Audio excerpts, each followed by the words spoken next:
Hello, everybody, and welcome back to a very special podcast. This is the podcast in which we talk about all of your favorite TV series from yesteryear and then discuss them over a glass of wine. And I'm Patrick M. Dunn. You probably remember me from the previous, 85 episodes, right? Ish? We're something like that. Yeah, we're in the mid-80s. We're closing in on 100. It's kind of scary. Yeah. We'll be there probably by the end of the year, maybe, or early 2018. Totally. We'll hit it. Did I say your name yet? No, you didn't. I'm just like this random voice. Yeah, if this is your first time at the rodeo, I'm joined here, as always, by Catherine Halstead, the author. It's Kat Halstead. We call her Kat. I know, we call her Kat, but I like saying, your full name sometimes. Yeah. Your version of my full name. Catherine Elizabeth. Yes. All right, so we have to break the ice here. Pre-podcast, 5 minutes ago, you sent me a DM on Twitter, and you said, I don't have it in front of me, so I can't quote it. Okay, hold on. All right. Let me pull it up. I'll pull it up. Because I was confused for a hot minute after you said it. So, should I explain what I was watching first? Yeah, that's fine. Okay. Because you haven't even explained this to me. So I was watching the newest video from the Fine Brothers, the Get Mad Challenge with the teens from Teens React. Okay. And one of the clips was from Batman versus Superman. And I'm going to tell you, 'cause I've never seen the movie. So all I knew was somebody was trying to kill Superman with kryptonite. And it did not click until almost 10 seconds before this clip ended that was Ben Affleck as Batman trying to kill Superman. Wait. So I didn't even realize it. I was like, why is this person trying to kill Superman? I was so upset. And then I was like, oh my god. I sent you and our friend Steven a message. Wait, Ben Affleck Batman tried to kill hot Superman? And I read this tweet for 5 minutes before I replied. I just stared at this tweet and I was like, what is she talking about? You're like, there's a whole movie about it.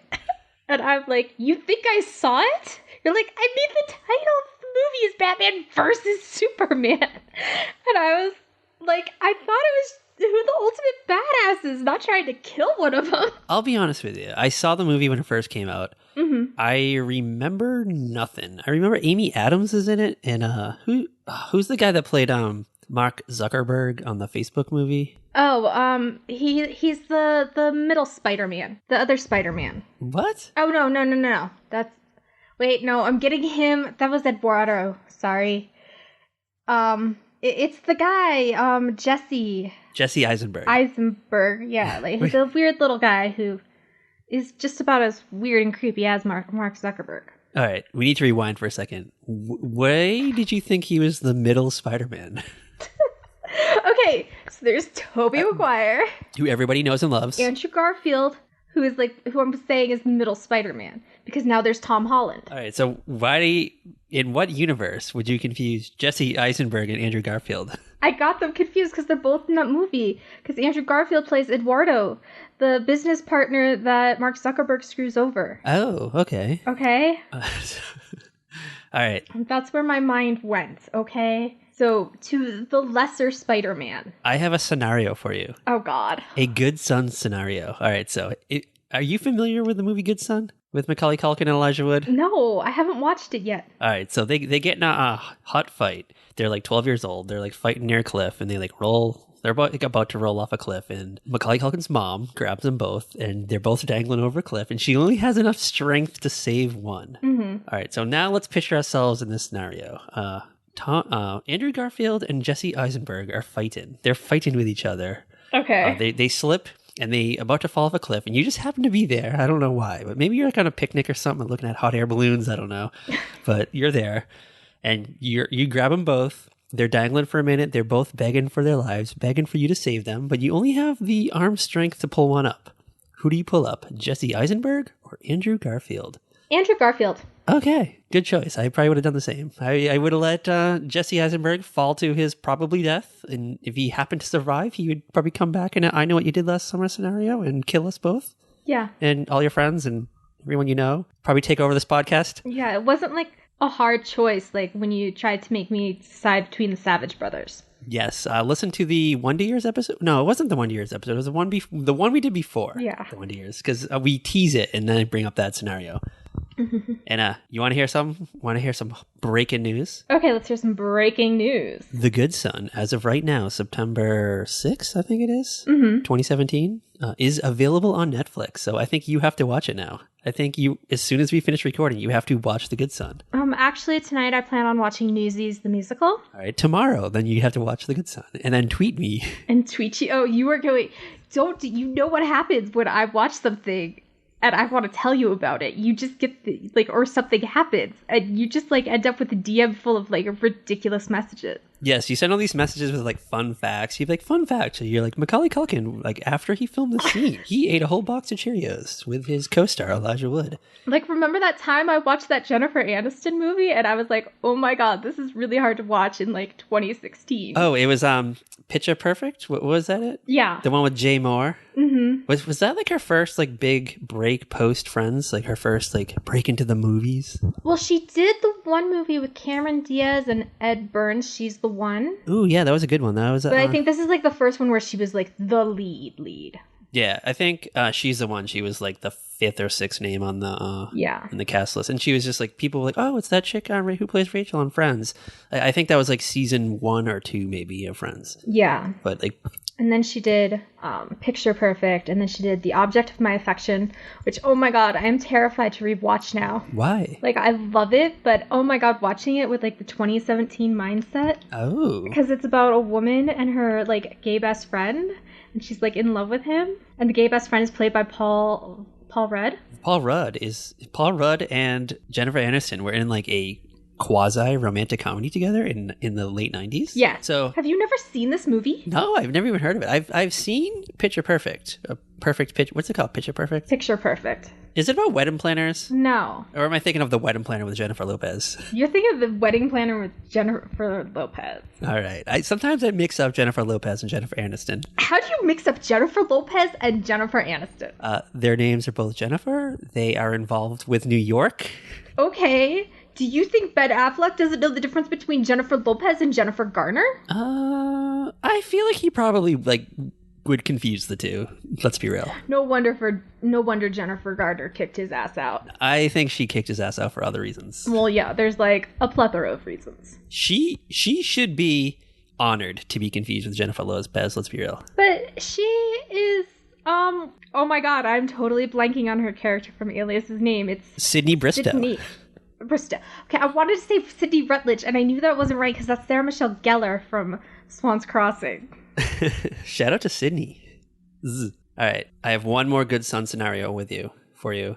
Okay. Jennifer Lopez and Jennifer Garner are fighting on the edge of a cliff, and they both slip at the same time, and they fall, and you just happen to be there. Bye, J-Lo. All right, you get rid of J-Lo? Bye. J-Lo? I'd get rid of J-Lo. What? She has dropped Grammy award-winning music on us. She's done movies. I think she's on that Shades of Blue. She's on that. American Idol. You would just let her go into nothing. Yeah, she's gone. She's coming for you. If she haven't survived that fall and the rocky waters below, she's coming for you. She's gonna wear that fisherman rain jacket. She's gonna come after you with a hook. Well, we'll just add it to my list of haters. All right. All right.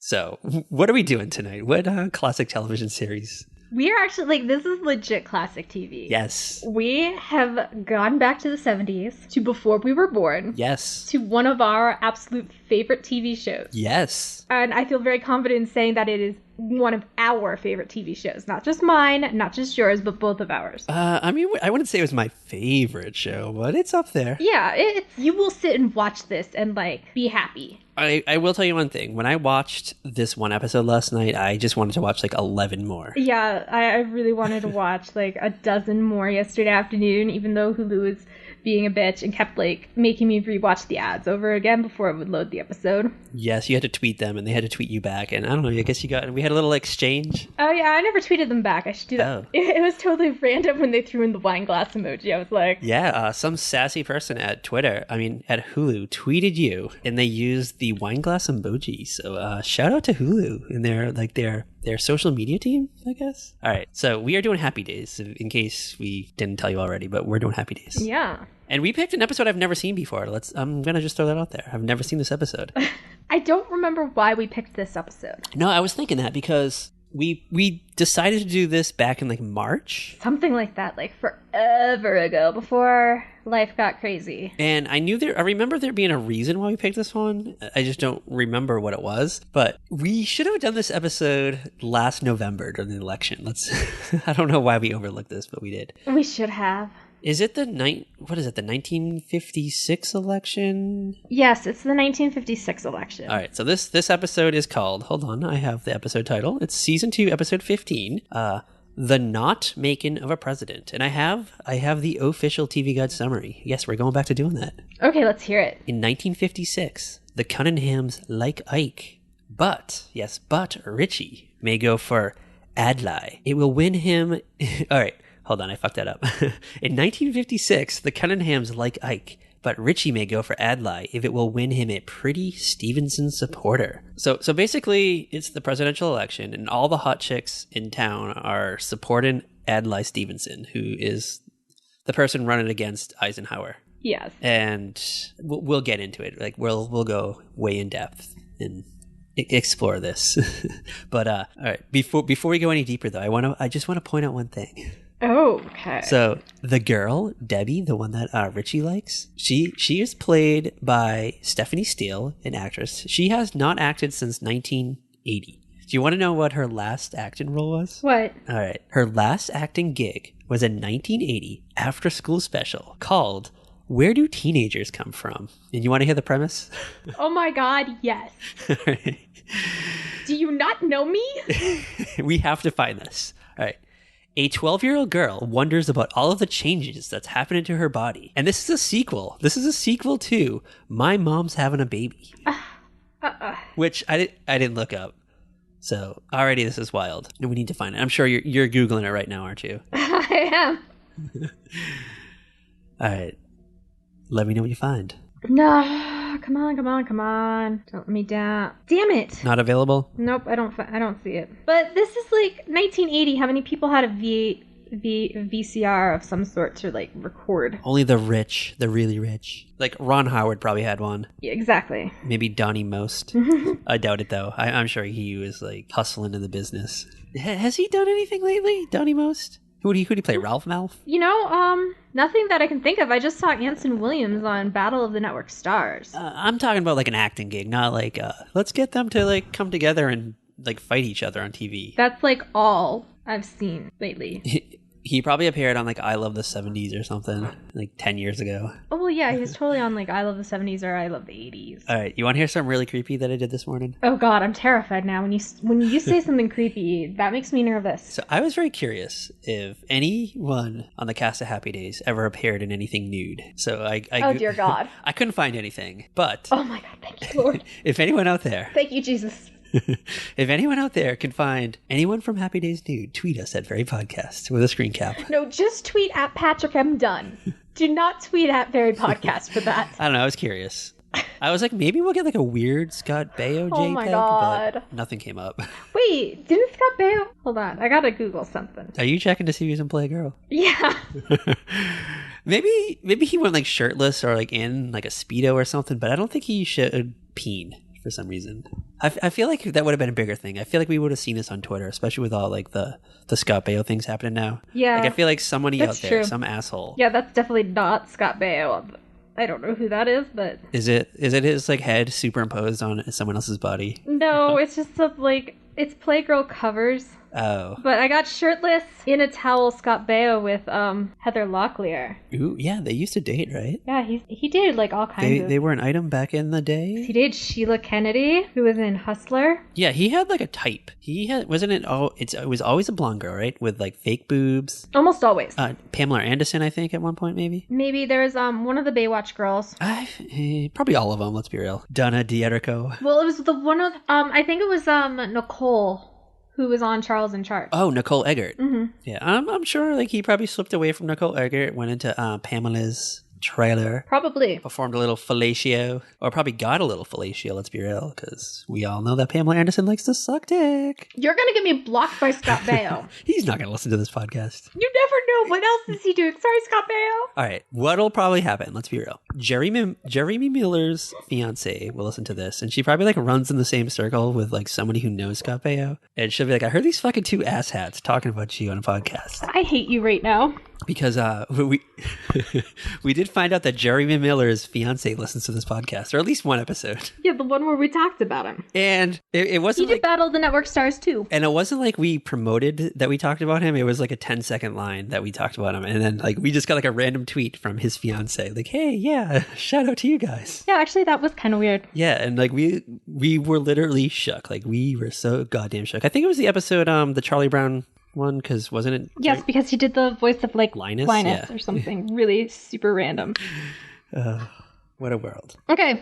All right. So Happy Days. All right. So this episode aired on January 28th, 1975. Shall we talk about what was on that night? Yeah, I want to know. All right. So I don't have the full schedule. I kind of have a few things here and there. So there's some missing blank spaces. So just going to have to deal with us, I guess. Don't send us angry tweets because unless like you have constructive criticism, or if you have like pics of Happy Day stars nude. All right, 8 p.m. ABC, Happy Days, the episode we're doing. Yay. Following Happy Days, though, on 8:30, the ABC Movie of the Week. Are you ready? Are you ready for this? I'm ready. All right. The Daughters of Joshua Cabe return. Ooh. The Daughters of Joshua Cave? Cabe, C-A-B-E. Cabe. Yeah. I guess this is a sequel to The Daughters of Joshua Cabe. So this is like part 2. And all right, I got the summary from IMDb. You ready for it? Yes. All right. A crusty old rancher hires 3 young women to pose as his daughters. However, the real father of one of the daughters finds out about it and kidnaps her to hold her for ransom, which the rancher can't pay. Whoa, wait, hold up. What? That's all I know. So I can't add anything to this conversation. We can only guess. So a father kidnaps his own daughter to, I guess, to get ransom money? Buddy Epson is in this? Who's Buddy Epson? I don't know that name. Sandra Dee? Leslie Ann Warren? I feel like I know Karen that name. Valentine? There's no way that's Leif Erikson. That picture does not match the Leif Erikson it would be. Yeah, so that's that movie. I don't really, other than that, I don't know much about it. So honestly, I'm not clamoring for this. I don't think we should Google this to see if it exists. Yeah, what I saw, no. You know, I don't think the golden age of the TV movie was until the 80s. Yeah, the like mid to late 80s, things started getting hot and heavy. We got like Scandalous and like when you get stuff like Scruples and Chances and I'll Take Manhattan and Lace and all that stuff. Yeah, so like all the sultry ones. Yeah, all the stuff that I try to find like full on YouTube because I love that stuff. Yeah, if you find that on YouTube, definitely tweet us at Very Podcast because we want to do it one day, I guess. Yeah. If you can find it. All right. Are you ready for 10 o'clock on ABC? All right. Marcus Welby Md. Okay, what's this about? I've never heard of it.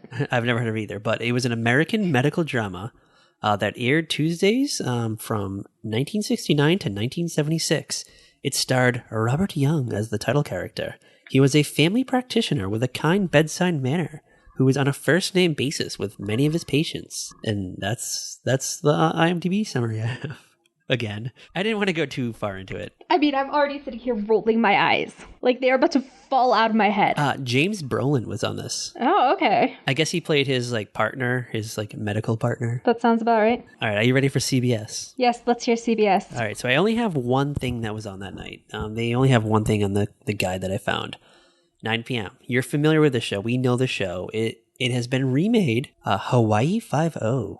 Okay. Yeah, the investigations of Hawaii Five-0, an elite branch of the Hawaii State Police, and they answer only to the governor of the state. Ooh. Yeah, they do special investigations. Like they take on the mob and gangs and the dark underbelly of Honolulu, I think is where they are. Until Magnum P.I. shows up in the 80s. Yeah, which Magnum P.I. was like a quasi spin-off of Hawaii Five-O? I think it's like unofficial spinoff. I think it originally was conceived as one, but then they just like it branched off into its own thing. Yeah. All right. Are you ready for NBC? Yeah, let's give me some of the Peacock Network. All right, 8 p.m. A 30-minute comedy drama, I guess, a dramedy.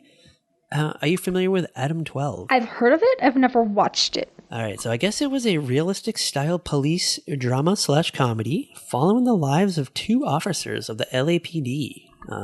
And each episode of the series, like those of Dragnet, was based on actual cases with names changed to protect the innocent or guilty. Okay. I've never seen it, but I think when you go on the King Kong ride at Universal Studios, they play a clip from it. Okay. Or some ride at Universal Studios, I remember that. Something. Yeah, who cares? All right, 8:30. You ready? Yeah, I'm ready. All right, NBC. They had their own world premiere movie night. Shadow in the Streets. Okay, what is that about? All right, this is an ex-convict trying to straighten his life out. He takes a job as a parole agent in an experimental project to help out former inmates. Oh my god, I wish you guys could just see the faces I make when Pat reads these. Your screen is partially covered, so I can't even see your face. Oh, you can't even see my face. I gotta move. Hold on. Let me move some windows around. Ugh. Make that same face. Okay. I might like take a pic of the screen so you can see it.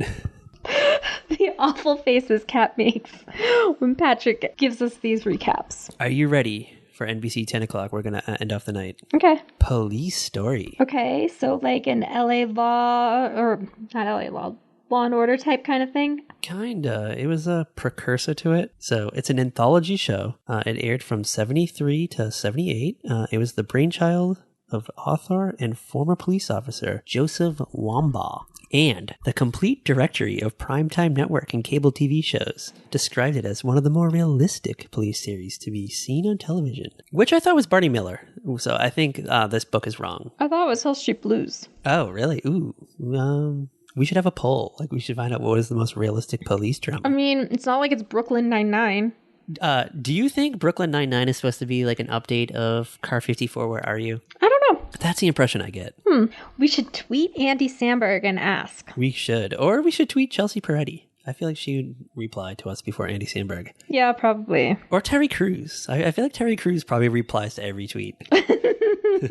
He's like one of those guys. I feel like he was just following everybody for a while there. Like people who like had nothing to do with anything he was in. They just get like this random follow from Terry Crews. That's like when I got the one from Cheryl Underwood.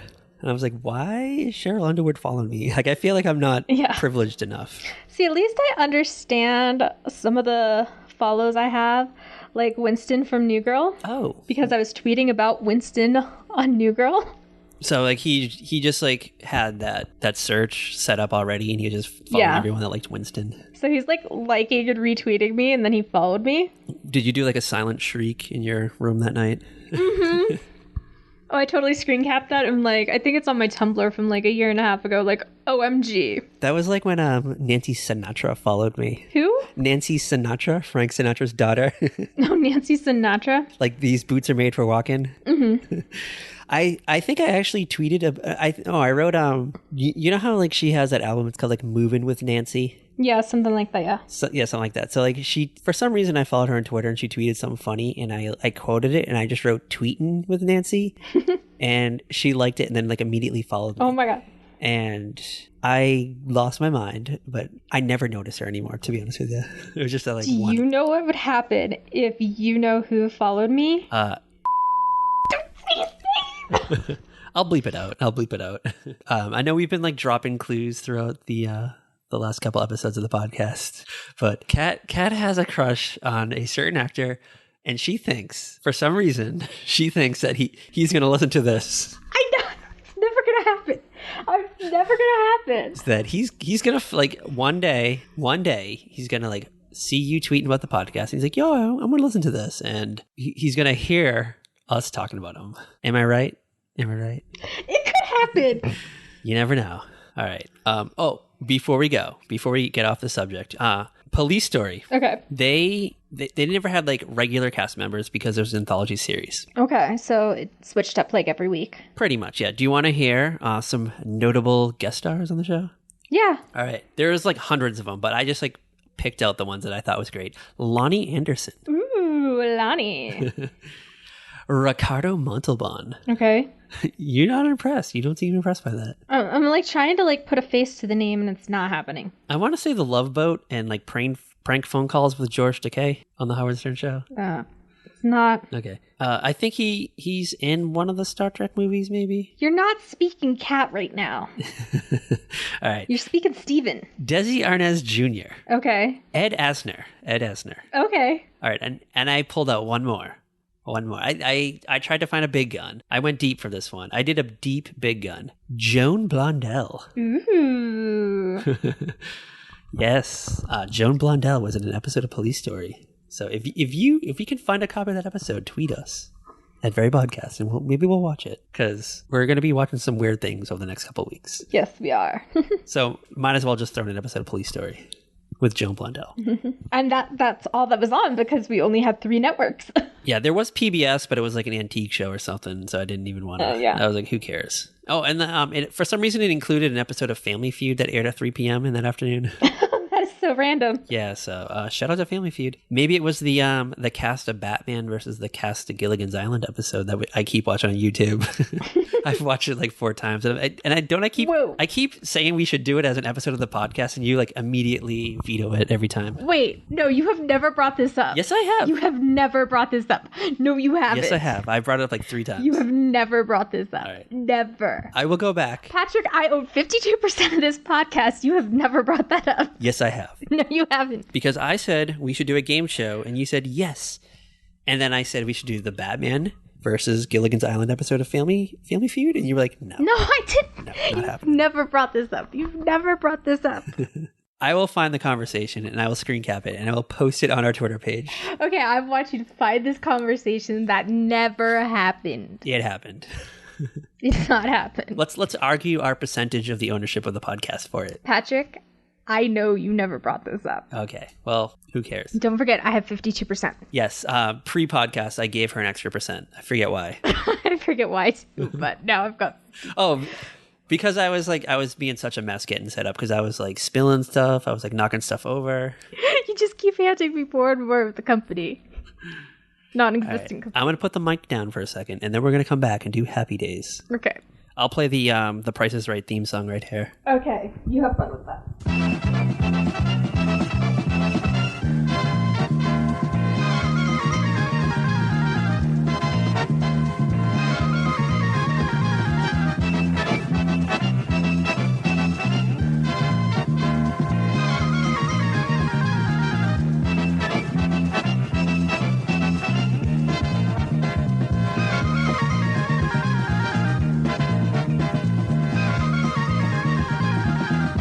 During that brief commercial break, I found the screen cap of us on Facebook Messenger talking about the Family Feud episode. You did not. You so did not. But in your defense, I brought it up and I posted a link to the episode and you never replied to it. I said, in quote, we should slip into game show territory and do the Batman versus Gilligan's Island episode of Family Feud. And then you never replied, and then it was like the next day, and you just started a new topic. I guess we're both right in this. All right, hold on. I'm going to tweet it right now. Okay, I gotta see the screenshot. All right, check your Twitter messages in a few seconds. Okay. Oh, something came in from Patrick M. Dunn. Okay, you did not send my response though. Whatever my topic was, the next day. Oh, hold on. Okay, hold on. I already lost the message. Oh. I'll do it later. We have a podcast to do. Uh-huh. I closed it out because I went into Twitter. Yeah. Tabs. I have been tabbing, but I didn't want to open up too many tabs because it makes my computer hot. Okay. All right. So Happy Days. The Not Making of a President. January 28th, 1975. Wild times. We were in the 70s. There was probably a gas crisis going on, maybe. I don't know. I wasn't alive. I don't know, because it's 1975. Were pet rocks around what was going on at this time, maybe? This is like before... This is 6 years, 7 years before we're born. Yeah, so I couldn't tell you what was going on, but Happy Days was on the air. We know nothing. Ron Howard was a teen. We only know about Happy Days. And he was on a sitcom on ABC talking about sex. Yeah, exactly. Which was probably like a wild subject. You know what? When they bring up like wanting to have sex with girls, I was like, whoa, like they could have done this stuff in the 70s? They got away with this? I know. It's like, whoa. Because the episode opens, we're in front of Arnold's Cafe. What is it called? It's Arnold's Drive-In. Oh, yeah. Cafe. What are you? This is freaking Milwaukee, Wisconsin. Yeah, like it's a drive-in. Was that the state you lived in? What was the state you lived in? No, I lived in Minnesota. It was close though, right? I would go over the river to Wisconsin all the time. Yeah. All right. I'm gonna play ignorance really here. I don't know the difference between Wisconsin and Minnesota. There's not that much of a difference. They're both cold. They're both boring. Yes. The only thing I know about they're both cold. They both kind of talk with that nasally, oh, don't you know, kind of thing. Where does the show Fargo take place? In Fargo, Minnesota. Or the movie. Okay. Because I feel like I watched one of the seasons of Fargo and it took place not in Minnesota. It took place somewhere else. No, it's Minnesota. I don't know. I don't remember. I was like... It was a bad time when I was watching Fargo for me. I was in a dark place. I never watched Fargo. I just know that the asshole ex who still lives in Minnesota watched it. Oh, okay. Well, maybe he wanted to just watch a show that took place in a state. Kind of how I like to watch Shag, the movie with who's in Shag? Phoebe Cates. Yeah, Phoebe Cates. I was like, we were just talking about it the other day, and you never even seen it. You were just going on and on about this movie the other day, and you're like, Yeah, that's pretty much. I was like, okay, Patrick, whatever you say. It's on YouTube. You can find it on YouTube if you want to watch it. You're going to watch it. You're just so sure of that. All right. So it opens up at Arnold's Drive-In, and there's like people holding those like handmade cardboard paper signs that say like vote for Stevenson, vote for Adlai, and all that stuff. All this like just cheesy stuff done by teenagers. I want to point out that they're all under 18, so none of them can vote. Yeah, I guess this comes up later on in the episode. So I guess they're like junior, what do they call, like junior voters or something? Something weird like that. They're part of this, all right, so they're part of this like club where they're not able to vote, but they want to influence their peers who are 18 who are able to vote. Yes, like I had, when it was Obama versus McCain, I had a friend who was like, she's actually a girl who worked for me. She's like 16 or 17. And she was so very much for Obama. I came home one day and she had like plastered Obama like propaganda all over my door. Ooh. Okay. So she was probably a part of this society, like this world where she tries to influence people that are older than her to vote for her candidate. And so we got the guys. So we got Richie, Ralph Mouth, and Potsy. They're all like just kind of like in front of Arnold's, just watching all these hot chicks like ride around on like motorcycles with like banners hanging off on the say Stevenson. Yeah, what was that thing? That was like the weirdest thing. I couldn't figure that thing out at all. It actually looked like from the 1966 Batman, like the Bat motorcycle, maybe. It was, yeah, the Bat cycle. And she's just like riding around with no helmet on. Yeah. Just like cruising around this parking lot with like these banners hanging off that said Stevenson. The three guys, they're just like watching her and they're like, wow, these chicks that are into Stevenson, they're like big breasted compared to the Eisenhower one. Like the Eisenhower followers, like a lot of them are flat chested. Yeah. Like they said this on. Yeah, they literally said flat chested. I was like, oh my gosh. Curvy girls are into Stevenson. At least in 1956 Happy Days Milwaukee. Yes. Do you think that this is based on factual data? There's got to be some. Like somebody had to have had this experience. Yeah, I'm guessing the writers of this episode were probably like in their 30s and they're just harping on their times when they were like 15 years old in 1950s Milwaukee, I guess. Yeah. Because I think I'm guessing, all right, so you're writing for a teenage series and it's 1970. You're obviously going to write about what you know and the time frame that you know. So 1950s is probably the era that these people know. So they got to be 30 in the 70s, right? Sounds about right. So they're hip to the lingo. Yes, they're hip to like the 50s lingo because they lived it. So there's going to probably be something experience in some way that they had. It would be like if I tried to write a teen drama right now, it would take place in the 90s, which is 20 years ago. And half of it would take place on AOL. Yeah, probably. It would just... Yeah.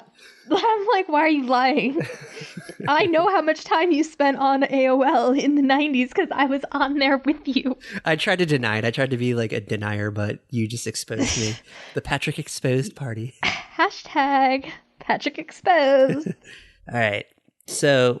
I guess Richie, he's like not really into politics. He's just... Yeah, he's just kind of like whatever. But Potsy and Ralph definitely have to try harder to get girls. They're like all up on this like little scheme they've concocted. And it helps them like be okay with their dads because their dads support Stevenson too. Yes. So Stevenson's a Democrat and Eisenhower's a Republican. And I guess the Cunningham family is like deeply rooted into Republicanism. At least according to Howard. Yes. He said that the Cunninghams have been Republicans ever since there has been a Republican Party, which I find hard to believe for some reason. I don't know. I feel like that's only a few generations though. For 1956. Well, I wonder what generation that... Like, I wonder how long the Cunninghams have been in America. That's like I was trying to figure out when I was watching this. Well, so you've got at least 3 generations of Howard going back. So it's the 50s, and Howard's in his, like, 40s. He could be anywhere from age 30 to age 55. I'm gonna just say 40s because they did originally have the older son who was off in college. Yes. What was his name? And it's so okay, so you got like a 40-something-year-old Howard Cunningham. So he would have been born in like 1910-ish? Yeah, maybe something like that. In the teens, in the yeah. pre-1920 is when he would have been born. So okay, so say his father was like 25 when he was born. I'm not doing math. This is not a math podcast. So that would put us approximately right after the Civil War? I'm going to say late 1880s. Yeah. Maybe 1890. Yeah, something like that. So then, another... Let's say 1888. That sounds like a good number. So then another... So yeah, you get like right around the start, I think. Give or take a generation. You think that Howard Cunningham's grandfather was in America in 1850-ish? Yeah, I'm going to say so. When did Minnesota become a state? Do we know that? You lived there. Wisconsin, you dork. You lived there. Oh, kind of lived there. You keep getting them confused. Hold on. When did Wisconsin become a state? 1858. Okay. So let's say, how about this? We're going to say that Howard Cunningham's grandfather, he came to America probably when he was a child. He went to Ellis Island, and then Wisconsin and Minnesota became a state, and for some fucking weird reason they moved out there. I don't know why. Maybe they thought that like that's where the gold rush was. I don't know. When was the gold rush? Like probably around this time? 1849 was the gold rush. Why do you think they're the 49ers? Is that a sports reference? Oh my god, yes. We've gone over this. San Francisco 49ers. Yeah. I was going to... Joe Montana? Is he a sports guy? He was on the 49ers? I think so, yes. Go me. Okay. All right. So let's say... how about this? This is my new theory. Howard Cunningham's great-grandfather lived... Are they an Irish-American Catholic family? I was actually just looking that up. Like, what is their heritage? It is an Irish-Scottish name. All right, let's just say they're Irish-Scottish. One of those two places. Mm-hmm. They're chilling in either Ireland or Scotland in like the mid 1840s. They hear about this like possible sighting of gold in America. So they take a boat, they go to Ellis Island, they register, they get on like a mule or something, a donkey, a wagon. It's the Potato Famine. The Potato Famine. Okay, we're going to say that. Well, because the Potato Famine was from 1845 to 1852. Okay, so the Potato Famine brought them to America. Then they heard about the gold rush. So they wanted to go west, and I don't know, they had like a sloppy mule who just like kept going like northward for some reason instead of going westward. Yeah. And the mule died, in Minnesota. And they're like, you know what? It was like spring probably. It was probably spring. It seemed nice. They're like, this is a lovely place. Let's like just build a little cabin here. They chopped down some trees, built a cabin, and just built a small little community. And they stayed there for 3 generations. And now it's the 1950s. It's 100 years later. And I guess the whole time they've been there, they've just decided to become Republicans. Okay, wow. We went way deep into the Cunningham family history here. Well, I think it was needed. I think this was like a needed poison. So, yeah. All right. So that's the history of Howard Cunningham and his like bout with republicanism. Are you high right now? No, nothing. I'm just having my Coca-Cola. So that's okay. So now it's 1950. Richie is worried that he's going to disappoint his dad because he's into a chick who's a Democrat. Yes. So he just he's going to pretend to go along with it just so he can like get laid. That's his whole plan. Yes, he like wants to hook up with this girl. Debbie? And Debbie? The only thing she like cares about is Stevenson. Yeah, like this is her world. Like this is her life. She lives and breathes Stevenson. She's like, you know how like they call them like Bernie burners or whatever? Yeah. Whatever they were called back then. She is like sizzling for Stevenson. Yes, I like that. Sizzling for Stevenson. She's riding around on her. Sizzling for Stevenson. Like that's all that matters to her. She doesn't care about Elvis or anybody like that. She could care less about like watching something on TV unless it's Stevenson. Yeah, she doesn't care about Gidget or like any like Annette Funicello movies. Okay, you're like 4 years too early. Am I too early? I don't know. Yeah. When was the Mickey Mouse show on? The original one? A few years later. Oh, really? Yeah, I guess you're right. I think so, yeah. Was I Love Lucy on at this time? Yes, I Love Lucy. She doesn't care about I Love Lucy. Yeah. She doesn't care about any of that stuff. Nope, she's sizzling for Stevenson. Just cruising through the streets of Minnesota on like a motorcycle. Wisconsin. It's Wisconsin. Oh, cruising through the streets of Wisconsin on a motorcycle. Just shouting his name. Like she's like the Bay Hive. It should be like the Stee Hive. Oh my gosh, yes. That's totally. You know what? This is the thing though. I feel like she was kind of that girl who was like just so die hard about this guy that we were just like, oh yeah, totally, we'll vote for him just to get like her to go away and leave you alone. So, what was like the catch of Stevenson? Do we know? Like, like what made him great? I honestly couldn't like. I looked it up and it just did not seem like there was that much like. When I looked at, like, what he won, like, nothing. He won, like, a handful of states. It was, like, Eisenhower, like, came in and, like, slayed him. I mean, it wasn't Mondale bad, like, losing bad, but, like, it was pretty bad. Oh, yeah, Mondale. It was Mondale and Reagan, right? Yeah. That's who Brandon Walsh named his car after. Fun fact. You have the most random facts. All right, so the only fun facts that I can pull from Adlai Stevenson were the ones that Howard Cunningham was like spouting. So he was a divorcee. He divorced his wife. Which, okay, can we be real? 1956? That's kind of scandalous. I know, because I was going to say Donald Trump has been married like 11 times, maybe more. Who knows? It's like 3. Like there are 3 notable divorces though. It's not like, yeah, it's not like his like first wife that it quietly didn't work out. It was like National Enquirer tabloid fodder for like 6 years. Yeah, that's true. Yeah, like there's probably TV movies about it. That is true. You saw this on like Entertainment Tonight every night. Mm-hmm. Marla Maples speaking out about her asshole husband and his philandering ways. Mm-hmm. All right, so 1955 is when Mickey Mouse Club started. Okay, so so maybe. So you were better. Yeah, so maybe. But she didn't do the movies until like later. Okay. Well, she was on the scene. She didn't impress Debbie. Let's just get that out of the way. Well, the only thing that impressed Debbie was Stevenson. That's why she was sizzling for him. Do we know what he looks like? Do we have a picture of him? Dude, he was like an old white guy. Oh, he wasn't like Obama handsome? No. Hold on. He didn't have like a 6-pack? No, it wasn't anything like that. Like, that's what makes this so weird. Yeah, like, it was like, I don't know what the appeal was.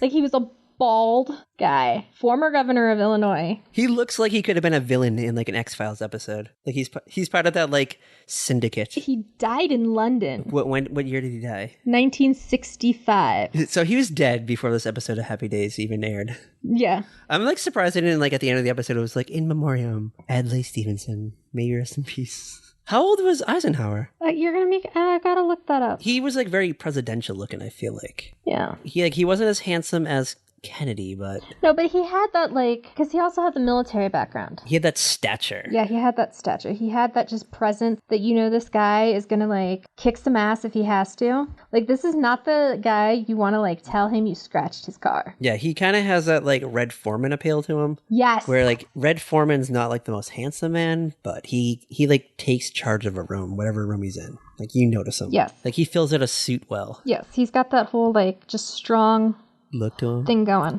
He probably dances well at weddings too. Let's be real. He probably is like a good dancer. He can do the jitterbug.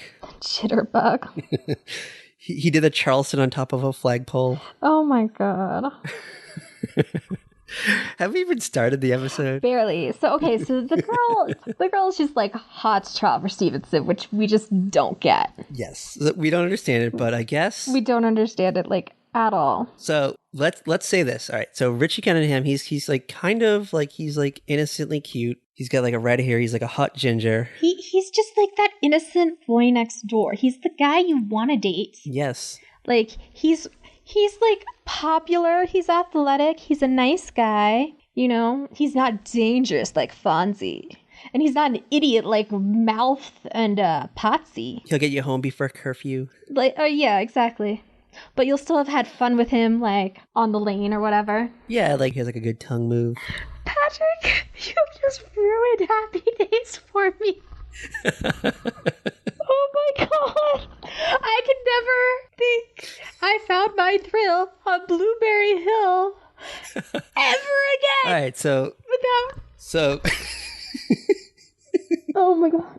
So let's say Richie and Adlai Stevenson are in a room together. Mm-hmm. I don't know. Let's say there's like a weird thing going on in Wisconsin. There's like a town hall, maybe. I don't know. And who would Debbie go to? Stevenson. Like she would just go up to Stevenson over Richie Cunningham. Yeah. I find it hard to believe. Like a good son scenario. She would save Stevenson. Yes. Despite him like being on his deathbed and he's like 9 years away from death. Yeah. And he sucks at politics. He won like barely any states. He probably like won like a shitty state. He won 1, 2, 3, 4, 5, 6. He won 7 states. 7 states out of 50.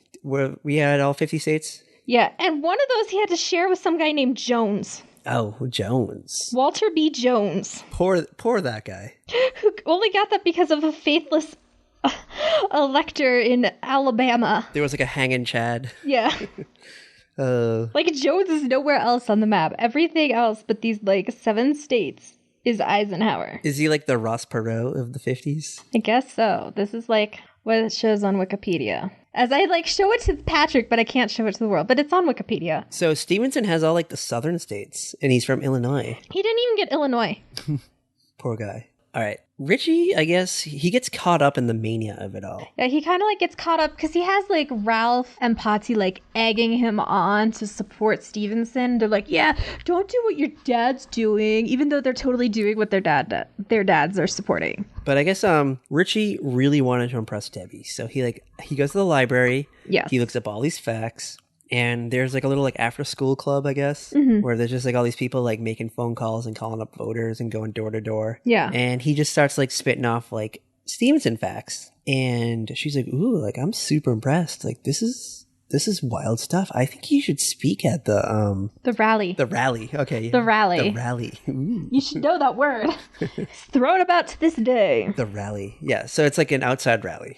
And it's supposed to like rally up the 18-year-olds to vote for Stevenson. Yeah. Jumping ahead just for a real like quick second, there was only like 12 people at this rally.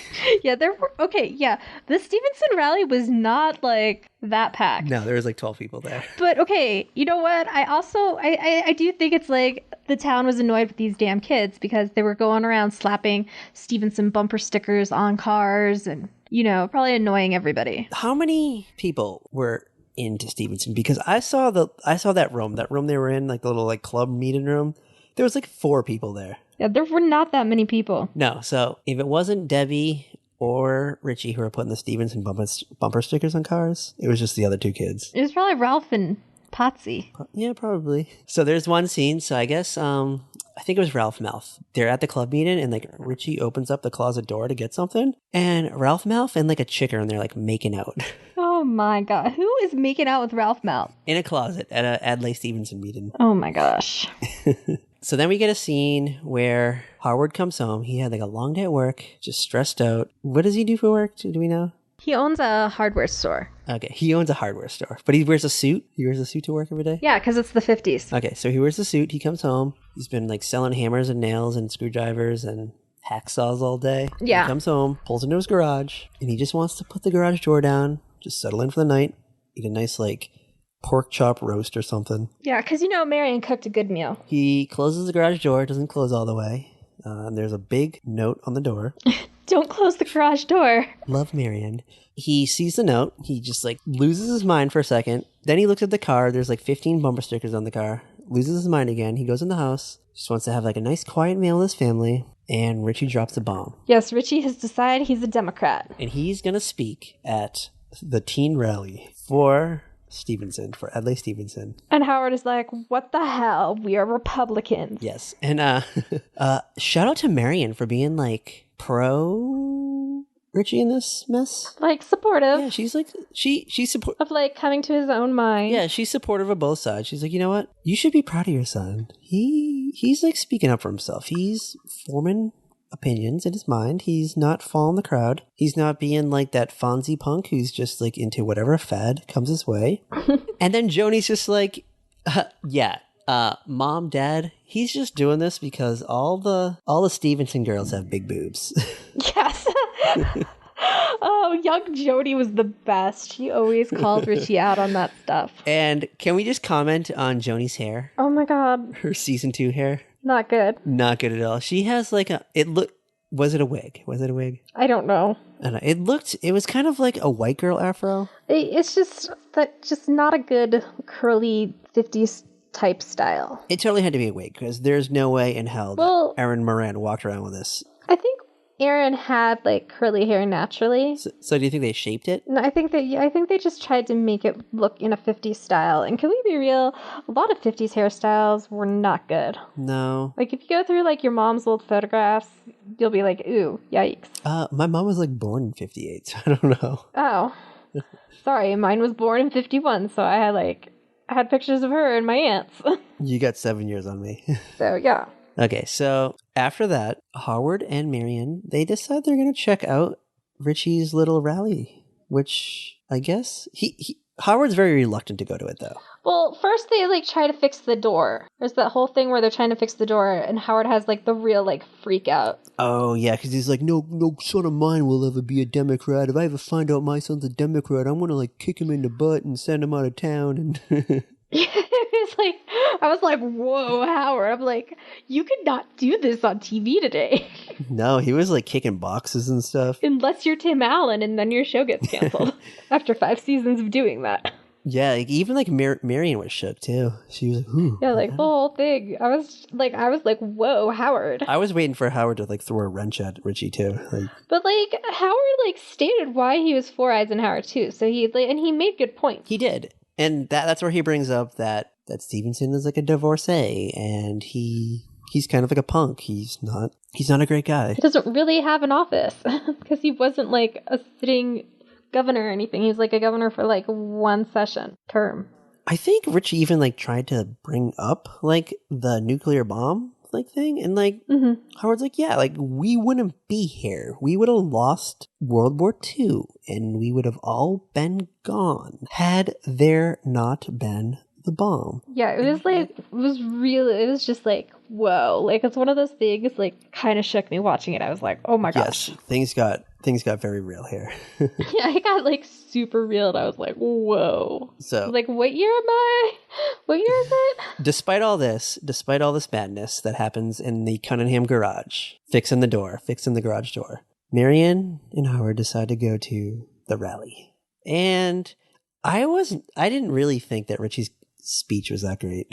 No, it wasn't. He kind of gave that like that big brother save me from the block speech where it's just like the generic one. Yeah, it was just like, because here's the thing. I think when it came down to it, I don't think Richie really felt it. Had points to argue. I'm not saying he felt Eisenhower. I'm just saying like I don't think he felt what he was selling. He didn't believe it. He was just kind of like, if you want a man that you believe in that will make change in this country for the better, vote Stevenson. But he didn't present any argumentative points. Yeah, like there was no reason to like believe what this kid was saying. It's like, okay, kid, you're here because you want to get with that girl with the big boobs. We got it. And then Arthur Fonzarelli just pulls up out of nowhere, just busts. Yes, Fonzie finally shows up. It's like 21 minutes into the episode. We haven't seen Fonzie. I'm a little sad because I needed to hear some A. He shows up. He's like, sorry I'm late, guys. I was getting laid. And he rolls... And then he just says like 4 things about Eisenhower. I don't even think he even knew what he said. He just drops like he just probably like drops some truths. He read what's a Wisconsin newspaper, like Wisconsin Post or something. I have no idea. The Wisconsin Journal.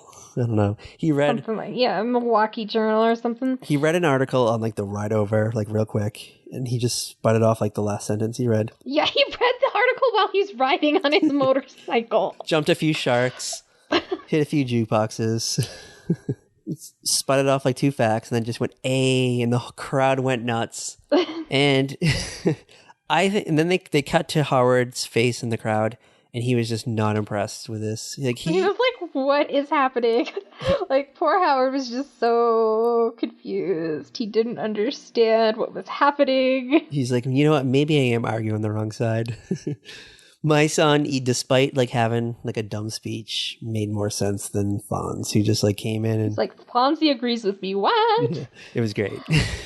So then we kind of get like a weird little like cutscene where I guess like they play like a news clip, and it's like, in a sweeping, shocking revelation, Eisenhower beats Stevenson. And then it cuts back to like the headquarters, like the Stevenson Rally Club. Yeah, it's like the local headquarters, and this girl is pretty much about to, like, if she could be on Twitter and flipping out, she would be on Twitter flipping out. She would be on one of those like 15 tweet rants, the ones that like they reply to their own and it just goes on like a thread. Yes, she'd be like in one of those threads like, how could our country do this? Oh my god, this is like the worst thing ever. Oh my god, how could you do this? Like, what is wrong with you? What is wrong with this country? Oh my god. She is crushed. Her world is destroyed. She's like packing up all her stuff, thrown into a box.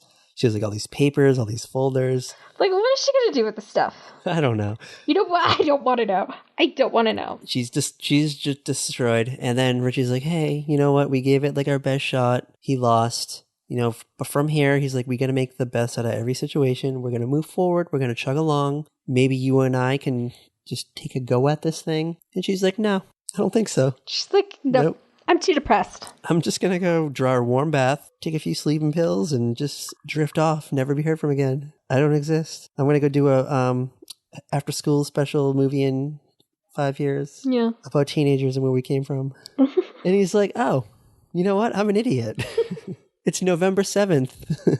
I'm a fool. I'm now in this like brave new world. It's like, what the hell? Where Eisenhower's in charge. And I have to like put my tail between my legs and go face my father and like have him just laugh at me at the dinner table every night. Yeah, and Howard actually like shows up. He does. Because Howard's a good father. Yeah, well, Richie expects him to be like a hard ass. Mm-hmm. But Howard's like, hey, you know what? You're Republican? No, I'm a Republican. You're a Democrat. But I respect you. I respect you, son. Mm-hmm. You know what? We had a good 3-generation run. I might be in for your viewpoints. I might be down for this wild stuff. These wild shenanigans that you Democrats are into. And then Richie's like, you know what? I'm probably a Republican after all. I only did it to try to get laid. Yeah. And scene, I guess. And scene, right? That's pretty much it. There's like a Stevenson bumper sticker on the back of Howard's jacket. Oh yeah, when they walk off, like on his like cool like sports jacket. And then Richie like shakes his head no, and he's like, you know what? I'm not even gonna tell him. I'm just gonna let him go home. Maybe just wear this. Let let him. Maybe wear this jacket at church on Sunday. Because there's nothing you can do at this point. Marion's the one who's going to have to try and get it off anyways. But then, you know what? I think there is one more scene where Marion and Howard are talking in the kitchen maybe or something. Oh, yes, there is. They come home and Marion reveals she voted for Stevenson. Yeah, plot twist. Plot twist. Then they have a fake argument. Then they go upstairs and fuck. Yeah, they have like the cutesy little and then they like run. He chases her up the stairs. Yes. It's like, you know what? Richie and Joni are going to bed early tonight because they're upset of a chain of events. Let's do it. Let's take advantage, Marion. And that's Happy Days. That's a wild episode of Happy Days. Yes, it is. And that's all of us today in 2016. It's 2017. 2017. Well, I'm flashing back a couple of months. It's just us. Flashing back. On November 7th.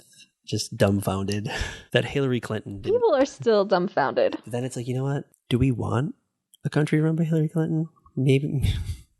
Do we? I don't even know the answer to this question. I don't know. I don't know either. Do you know who I think should run this country? I'm afraid of who you're going to say. All right. Drum roll, please. Christine Baranski. Okay, that is way better than what I was afraid you were going to say. I like that answer. Okay. Who did you think I was going to say? I thought you were going to say Beyonce. No, I wouldn't say Beyonce. If I'm going to say any celebrity, any pop star, it would be... You know what? I think I'm ready for a Mariah Carey regime. Oh my God. Her being carried out by 5 guys onto the State of the Union stage. 5 shirtless men. Okay, you know what? This Christmas, we're doing a Christmas melody. We're doing it. Yeah, we're going to do her Hallmark movie. We're doing it. You are going to be so freaking confused. You're not even going to know because it is ridiculous. I can't wait. Can't wait for it. Who knows? We might even do an In Vogue Christmas too. Mm-hmm. If we can find it.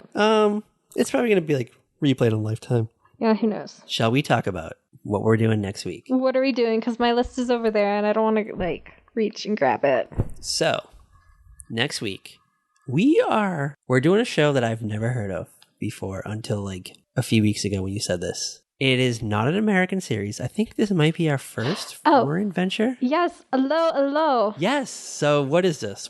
Tell us about this. This is a British series that when we were kids, it would air on PBS along with Are You Being Served? Okay. And it takes place in during World War II. Ooh, you get a little... So you get bad British French accents. Yes. Oh my God. Is it This is good. It's a comedy? Oh my God. I'm so excited for this one. So is it a comedy? It is a comedy. Is it Hogan's Hero-ish in a way? Maybe. You have no idea. Okay, I thought we went over this. I never actually watched Hogan's Heroes. Oh, shoot. There was something about the show that always kind of sketched me out. All right. Well, it's on MeTV every night at 10 and 10:30. I think you should check it out when they start their block over. Oh yeah. I think they're mid-series right now, but if you wait a month, do I have MeTV? I don't know. It has Elf. Do you have the network that has Elf? I don't know. I haven't gone through the non-HD channels lately.